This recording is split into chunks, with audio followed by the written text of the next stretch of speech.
तुम्ही म्हणतो पण मुंबई सुद्धा होऊ शकते. देवेंद्र फडणवीसांनीच आरक्षणाची वाट लावली असं तुम्ही मागच्या उपोषणाच्या वेळेस एकदा म्हणतात. तेच मुख्यमंत्री होण्याची शक्यता पुन्हा एकदा बदलतो. ते जर मुख्यमंत्री झाले तर पुन्हा आरक्षणाची वाटचाल कशा पद्धतीने असणार आहे? कोणी आलं तरी मराठ्यांपेक्षा मोठं कोणी नाही यार.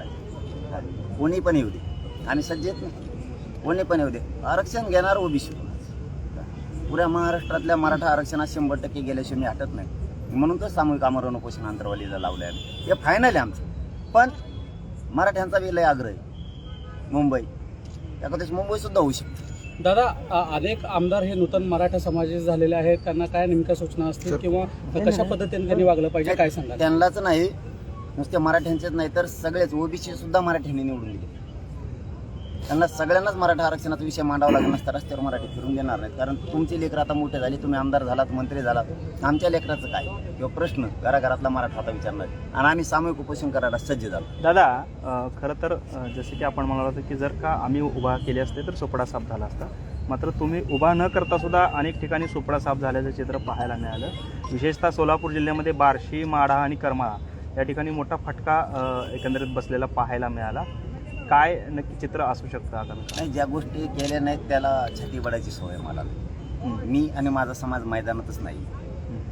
त्यामुळं दूरी पूर्ण मराठ्यांच्या हातात होती. मालक तो होता, त्यालाच ठेवलं. कोणाच्या दावणीला मी मराठा समाजाला बांधलं नाही, कारण त्या समाजाला मी मायबाप घेऊ शब्द वापरतो. मग मी जर खास त्यांचा मुलगा आहे तर मी अशी फरफट त्यांची करू शकत नव्हतो, त्याला संकटात सोडू शकत नव्हतो.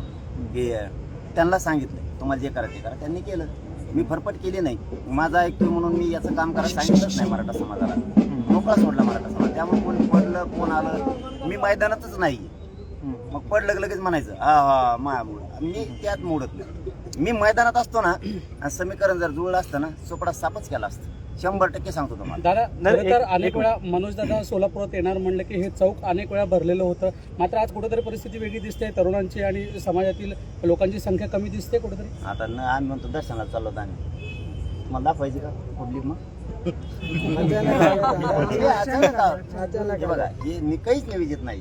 पंढरपूरला दर्शन आणि आई तुळजाभवानीचे दर्शन दोनच गोष्टी आहेत. मी कधी नाही खोटं बोलतो, पत्रकारात नाही बोलतो.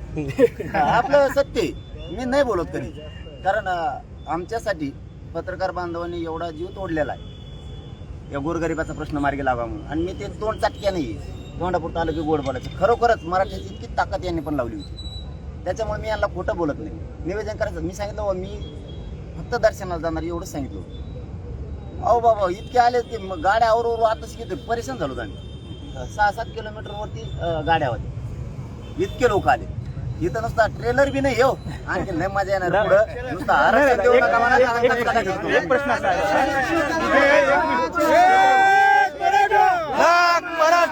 जे उपोषण आपण आता सामूहिक पद्धतीचं घेणार असं म्हटलं, नक्की काय रूपरेषा असणार आहे? कारण यापूर्वी आपण स्वतः आमरण उपोषण केलं.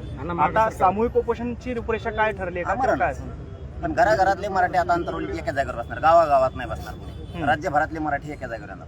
मग ते 10 असले तरी बसणार, 1000 असले तरी बसणार, 1,00,000 मराठी बसले तरी बसणार. आमरण उपोषण 100% अंतरवालीत होणार आणि ते ताकदीनं होणार आहे. पण तारीख सरकार झाल्याशिवाय नाही. मग पुढे पुढे ढकली देऊन पाहिजे सर.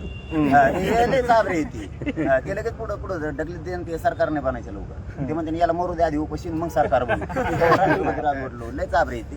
त्यामुळे त्यांचं सरकार झालं की मी तारीख डिक्लेअर केली. पण बहुतेक मुंबई सुद्धा होऊ शकतं. धन्यवाद. हम सब करेंगे.